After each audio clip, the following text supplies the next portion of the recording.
So students, we are going to do today the frictional forces versus the applied forces. Now in this case, we will be plotting a graph between the frictional force and the applied force. What exactly? We all know that when we apply force on a body, if the body is not moving, then definitely there is a frictional force acting on it, and we are going to find out the graph of the applied forces. Whatever forces we are adding here, you can see this is the applied force, and here in the y-axis we have taken the frictional force.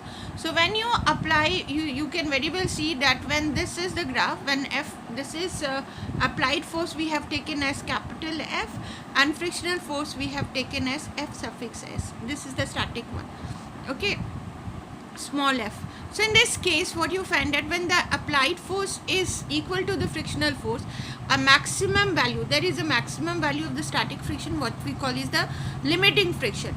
Now this is the point what we can get the limiting friction, and here from here to here we find that there is a static friction.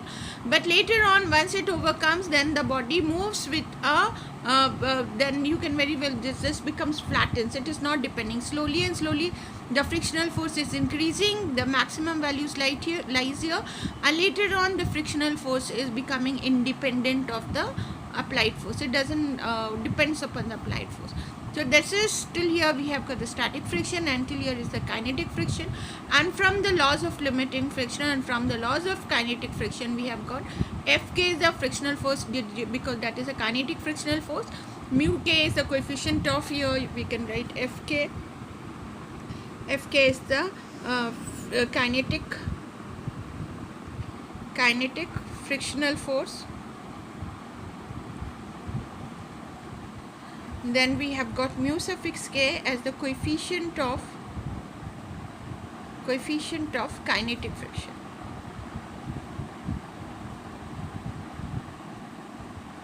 And R already stated the normal reaction. This is the normal reaction. So this is the graph what you can see.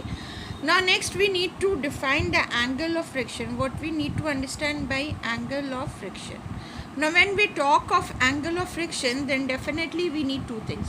One is the normal reaction and the resultant. Let us assume we have taken a situation here. This is the block lying here, and since the block lying here, this is the normal reaction and this is the weight of the body. So in this case, the normal reaction is balanced by the weight of the body.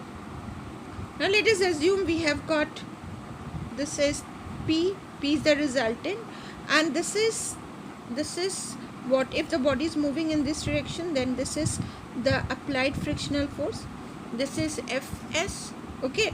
Now this is theta.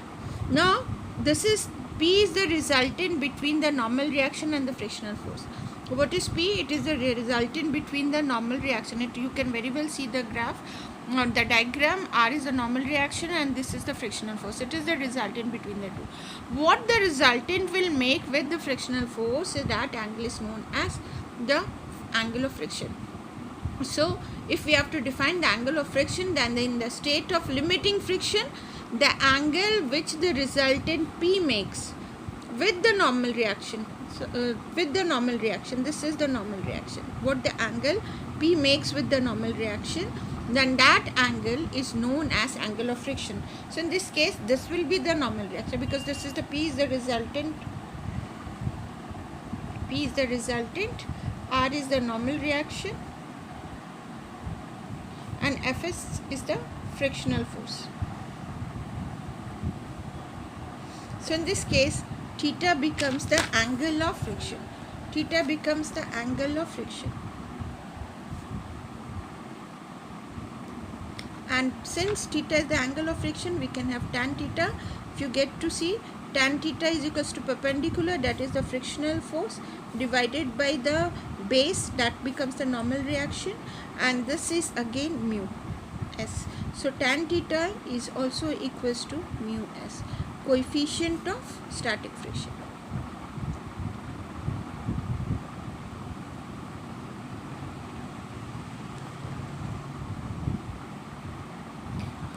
So I hope you have got it. What is angle of friction? Angle of friction, it simply depends upon the two factors. One is the normal reaction and the frictional force. You take a resultant with the normal reaction and the frictional force.